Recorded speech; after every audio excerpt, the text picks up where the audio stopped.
Monsieur le Président Macky Sall, Hassan n'est pas un terroriste, Hassan est terroriste. Avec tout le respect que je vous dois, ici le vrai terroriste, c'est vous, Monsieur le Président. Depuis que vous fallait ici, tu terrorises la population. Tiital nga askan wi ku wax nga jàpp tëj jël nga Sénégal yak sa njaboot yak say goro ak seen nijaay vous êtes partagé le Sénégal alors que Abdoulaye Wade a fait moins du Sénégalais baaluñ ko. La question que je me pose mais lu tax Sénégalais yi di noppi di seetaan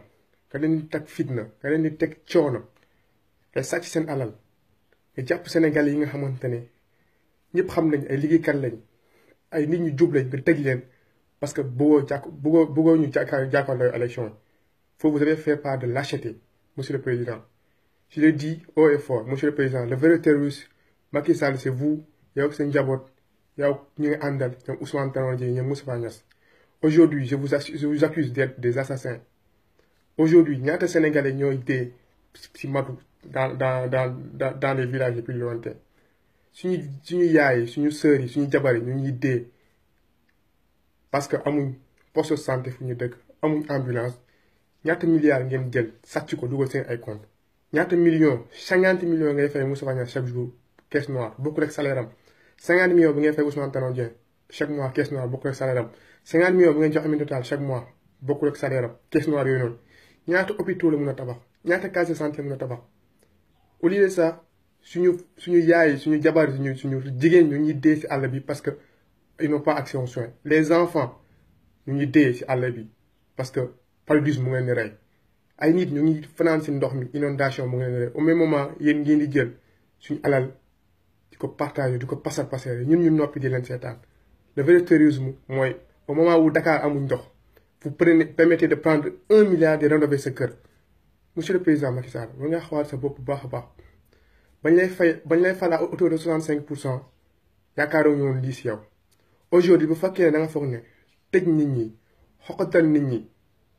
jël sa procureur bi nga xamante ni ñëpp xam nañ ne c'est un procureur kii de l'APR procureur politicien la ak ay juges yoo nga xamante ni ñëpp xam nañ ce sont des juges yoo xamante ce sont des juges qui sont aux ordres et qui font la honte de la magistrature ku wax nga jàpp tëj su fekkee da nga foog ne loolu moo mën a reculer ñu Sénégalais da ngay nax sa bopp.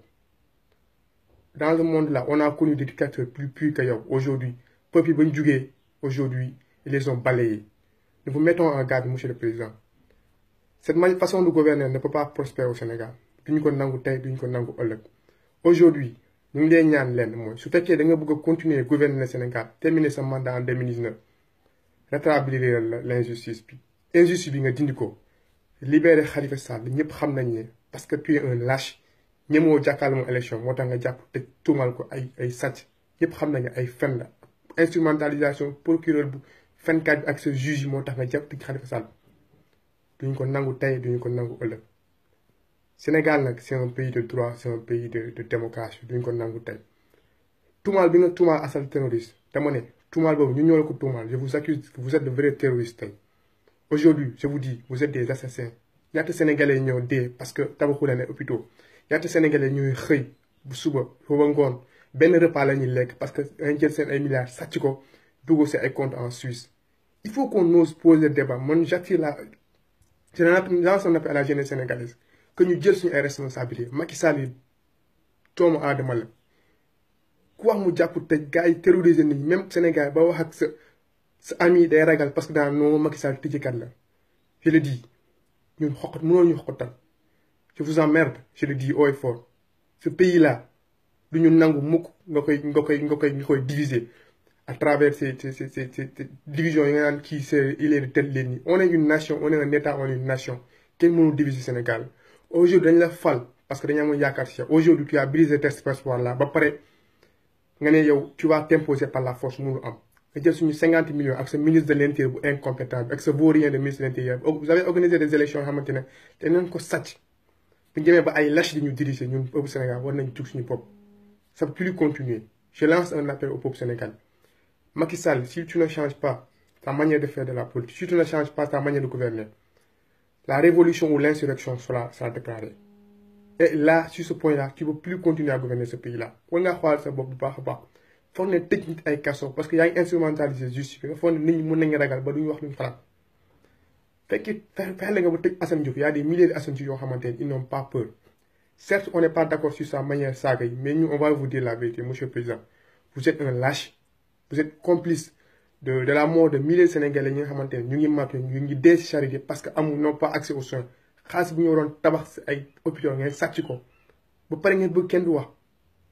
luy ndey nga jël chaque mois di jox Ousmane Tanor Dieng 50 millions comme fonds politique en plus de son salaire luy ndey nga jox Moussa Niasse chaque mois 50 millions alors que Sénégal ku am 60 ans di nga dem retraite. Pourtant ces gens-là continuent à avoir des millions par mois ngeen Sénégalais ngeen ñu liggéeyal. On fait partie des pays les plus pauvres, mais si le président aujourd'hui il se permet d'aller à l'étranger, nous fait voyager, loger dans les hôtels les plus chers, nous ñoo ko yoral pare nga bëgg sàcc suñu alal pare nga duñu wax. Dama ne ces choses ne peuvent plus prospérer. Rectifier ce tir. On va sortir du franc CFA. Sénégal va être indépendant. Sénégal dina am démocratie. Sinon tu ne peux plus gouverner ce pays-là. Su fekkee bëgg nga terminer sa mandat. Changer sa orientation, sinon tu dégageras. Un bon entendeur, salut.